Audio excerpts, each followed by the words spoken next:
ආයිබෝන් මේ විවර ටීවී පළවෙනි එපිසෝඩ් එක මේ විදිහට ආරම්භ කරනවා. වසර කීපයක් යනකම් මේ විවර ටීවී YouTube නාලිකාව අපේ පාලනයෙන් ගිලිහිලා තිබුණේ. ඉතින් ඒ සම්බන්ධයෙන් ඒක ලබා ගන්න කටයුතු කරපු අපේ සහෝදර සහෝදරයන්ට බෙහෙවින් ස්තුතිවන්ත වෙනවා මේ අවස්ථාවේදී. ඔයගොල්ලෝ දන්නවා මේ සාගරකාරියවසම් කියන පොහොට්ටුවේ මහලේකම් කියන පුද්ගලයා මීට දවස් කීපයකට කලින් මාධ්‍ය සාකච්ඡාවකදී පොලිස්පති අපේ ප්‍රියන්ත වීරසූරියට කියනවා අවසානයේට හිටපු පොලිස්පතිවරු තුන්දෙනාටම කියන්නේ හොඳ කලදසාවක් ලැබුණේ නැහැ. ඒක හින්දා මේ දැන් ඉන්න පොලිස්පතිටත් අපි කියනවා ආණ්ඩුවට ඕන දේවල් ඒව කරන්න එපා නැත්තම් වෙන්නේ මහපාරේ ගුටි කාලා මිය ගිය 37 වෙනි පොලිස්පති විදියට ඔබ ඉතිහාසගත වෙන එක කියලා. ඔන්න වගේ කතාවක් නිකන් තර්ජනාත්මක ස්වරූපයෙන් කියනවා. ඒ කියන්නේ අපිට ඒකේ ගත යුත්තක් තියෙනවා. මෙච්චර කාලයක් පොලිස්පතිලා යාලට ඕන විදිහට හිටියා. දැන් ඔයා ඉන්නේ නැහැ අපිට ඕන විදිහට. එතකොට අපිට ඕන විදිහට හිටියේ නැත්තම් මෙන්න මේ වගේ මහපාරේ ඝාතනයක් වෙයිද වගේ නිකන් කතාවක් හොක් ගාලා එළියට පයි. ඒ කියන්නේ සාගරකාරියවසම් ප්‍රසිද්ධියේ තර්ජනය කරනවා මේ උඹ අපිට විරුද්ධව වැඩ කරොත් ආණ්ඩුව පෙරළුණු දවසට ඔබට නීති මගින් නෙමෙයි කටයුතු කරන්නේ මහපාරේ ගහලා මරනවා වගේ ඕම කතාවක් තමයි කියන්නේ. හැබැයි අපිට සාගරකාරියවසම්ට දුක හිතන කතාව තමයි එහෙම වෙන ආණ්ඩුවක් එන්නෙත් නැහැ. එහෙම ගහලා මරන්න වෙන්නෙත් නැහැ. මොකද දැන් මේ වෙනකොට රටේ පොලිස්පතිට මාධ්‍ය ඉස්සරහා මෙච්චර මෙහෙම මරණීය තර්ජනයක් කරන්න තරම් මම හිතන්නේ දැන් මේ වෙනකොට මම දැක්කා ඒ සම්බන්ධයෙන් විමර්ශන කටයුතු කරගෙන යනවා කියලා. මේ සම්බන්ධයෙන් මොන වගේ දෙයක් සිදු වෙයිද කියලා අපි ඒකත් ඉස්සරහට බලමු. ඒකත් අපි පැත්තකට දාමු.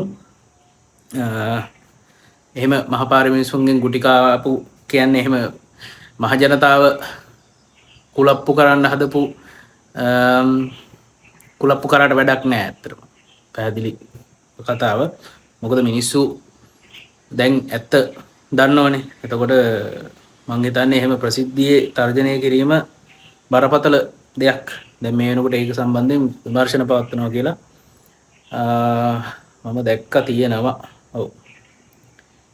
මේ දිනේ ඒ සම්බන්ධයෙන් විමර්ශනයක් ආරම්භය කියලා තියෙනවා. කොහොම හරි ඊළඟ එක තමයි අපිට කතා කරන්න තියෙන්නේ ශානි අබේසේකර සම්බන්ධයෙන්. ඔයගොල්ලන්ට මතකදී අපි මීට වසර කිහිපයකට කලින් වීඩියෝ එකක් නිකුත් කරා අපේ කැලම් බ්ලොග් channel එකකින්. ශානි අබේසේකර කරන පාපොච්චාරණයක් සම්බන්ධයෙන්. ඒකෙදි ඔහුට වෙච්ච අසාධාරණකම්, ඔහුට සිදු වුණ බරපතල තර්ජන මේ වගේ දේවල් කීපයක් ගැන අපි කතා කරා. දැන් මේ වෙනකොට අපරාධ පරීක්ෂණ දෙපාර්තමේන්තුවේ අධ්‍යක්ෂ ජ්‍යෙෂ්ඨ පොලිස් අධිකාරී ශානි අබේසේකර නියෝජ්‍ය පොලිස්පති ධූරයට උසස් කරලා තියෙනවා. ඒ අනුව තව එකක් තමයි මේකේ හොඳම දේ තමයි ඒ අනුව 2020 අගෝස්තු 25 ඉඳලා ක්‍රියාත්මක වන පරිදි කියලා එහෙම එකක් තියෙනවා. ඒ කියන්නේ මොකද්ද?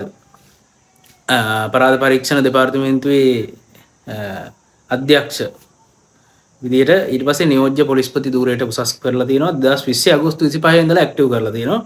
ඒ කියන්නේ එහෙම බලපෑත්තෙන පරිදි මේ උසස් වීම සිදු කර ඇති අතර එදින සිට අහිමි වූ සියලු හිඟ වැටුප් දීමනා ගෙවිය යුතුය කියලා තියෙනවා නියමයි. දැන් මොකක් වෙයිද? දැන් මොන වගේ දෙයක් සිද්ධ වෙයිද? අපි බලන් ඉමු නේද? දැන් ඒ කියන්නේ ඉදිරියේ මම හිතන්නේ මාරක ග්‍රහාපලයක් රටේ වංචා දූෂණ සිදු කරපු සියලුම දෙනාට විරුද්ධව සියලුම දෙනාට ඉදිරියේදී මම හිතන්නේ හොඳ කලදසාවක් නම් උදා වෙන්නේ නැහැ කියන එක තමයි අපිට පේන්න තියෙන්නේ. තව වීඩියෝකින් හම්බ වෙනවා. ජය වේවා.